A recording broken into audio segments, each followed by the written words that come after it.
And Cal joins me now for our first look at sports. The Lloydminster Bobcats are on a roll, extending their winning streak to 3 last night. Yeah, and it's really nice to see. I mean, we got a new team, they got a new coach, and it's nice to see them, this early getting things done. And Eric Therrien, Cole Porter, and Troy Rapuano got the goals as the Cats came away with a 3-1 victory over the Okotoks Oilers last night. Matt Schumann has more from the game and tees up tonight's tale as the Cats will look to make it 4 straight against the Drayton Valley Thunder. After playing one of their best third periods on Tuesday, the Bobcats followed that up with a full 60-minute effort against the Okotoks Oilers and were rewarded with a 3-1 win. Before checking the first period, I thought we just took everything away from them, and they stretched it a couple times and made tape-to-tape passes, but we had guys in support situations that they didn't capitalize on it. So I thought we had a tremendous period, pressure in the puck, speed, forcing the issues. The third they really came at us, but the coaches did a great job just calming us down and just making sure we stuck to the structure and were able to sneak out with the win, so it's good. What made the win that much sweeter was the fact that Van Herway and Green were able to get the better of their former team. It feels really good, but in the end of the day, it's another game, and I mean, we're back at it tomorrow. You can't be on a high too much. It's a tremendous win, and not so much just the Okotoks Oilers, but you beat a very, very good hockey team, and I mean, they're ranked about number 12 right now and in Canada, and to get the 3-1 win at home in front of our fans was great. The Bobcats now wrap up a 3-game homestand this evening when they take on the lowly Drayton Valley Thunder. And although the Thunder have had their fair share of troubles this year, the Border City bunch know the importance of finishing this stretch on a positive. Drayton Valley is a team we definitely can't take lightly. We were kind of in their shoes last year, so we definitely think we, better than anyone, know what they're coming in here, what the attitude they're coming in with, and yeah, it's definitely important. Get these two and move on to next week too. It's always important to wrap it on a good note. I mean, you always want to keep momentum going forward, but once again, it's the habits we work on. Just need to reflect back to games. Puck drop for tonight's game is at 7:30. Matt Schumann, Newcap Sports. And as Matt just mentioned, that game gets underway in about an hour's time over at the Civic Center. The Pontiacs also hit the ice this evening, and just like the Bobcats, the Yaks are also riding a 3-game winning streak. And after having a 6-day layoff since they last played on Sunday, the boys are likely chomping at the bit for this one. It's the 14th place Camrose Kodiaks are paying them a visit. This one gets underway at 7 o'clock at RJ Lalonde Arena. And on to a little major bantam action. The Universal Heat just keep winning. In fact, their winning streak has gone on so long that I'm running out of creative ways to say just how good they are. A win this afternoon against Edmonton CAC would make it 9 straight. And the Border City bunch hit the score sheet first. Logan Gainey carries the puck and lets one go that beats Connor Dochuk over the shoulder. 1-0 Heat. A little after that, Gainey looking for more, but he can't tuck the puck in short side as Dochuk gets the pad out for the save. Now, early second, the Heat increased the lead on a bit of a weird one. Kobe Moore just throws it on net and then follows up. Somehow squeaks through the pads with Dochuk and in. Lloydminster takes the 2-0 lead.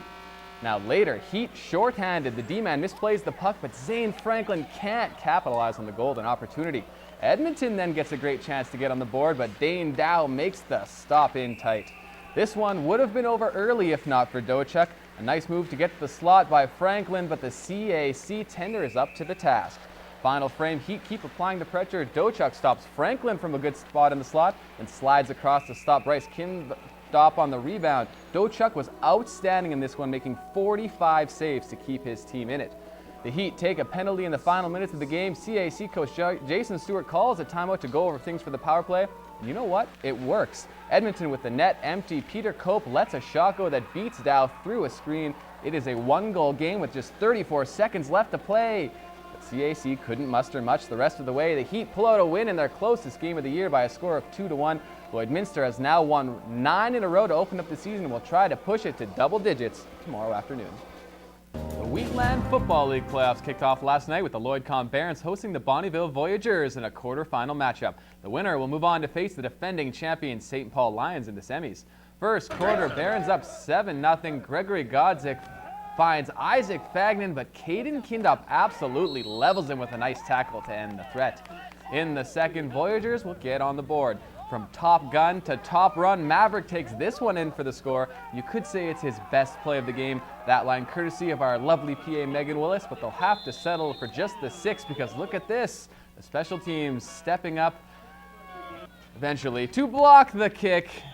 There you go. Now, a little later, the Barons with the pressure. Michael Zalisco opts to keep, then just boots the ball. A very great punch. QB Braden Tangent will go full speed ahead to get there. Now, the ball makes it all the way to the end zone where Tangent picks it up, and he is off. Now, will he make it all the way back for a return touchdown? No, he gets tackled. But I had you going there for a second, didn't I? In the fourth, Kirk Han in for Tangent, who was slightly shaken up early in the game. He will send this one to a wide open Connor Acton, who will send this one into the end zone. That makes it 17-6. The boys will blow this game wide open. A little later, Han airing it out for Denton Collins, who was our superstar next door this week. It's 24-6. The Voyageurs would cut the lead in half, but the Barons are moving on with a 21-12 victory. We stuck to it.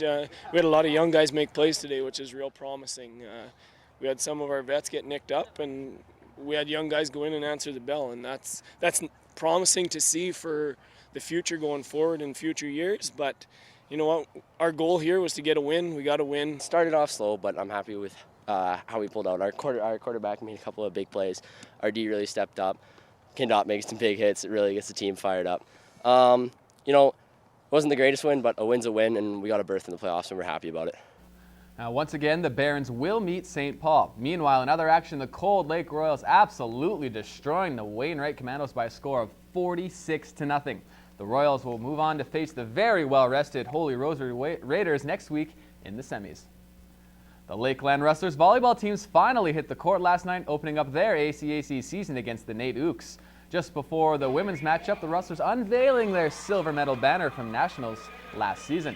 The Rustlers dominated this contest, taking all three sets, 25-16, 25-19, and 25-18. The Ooks struggled with serve receives. The trio of players who were on the bench last season stepped up into starting roles, and they made a big impact.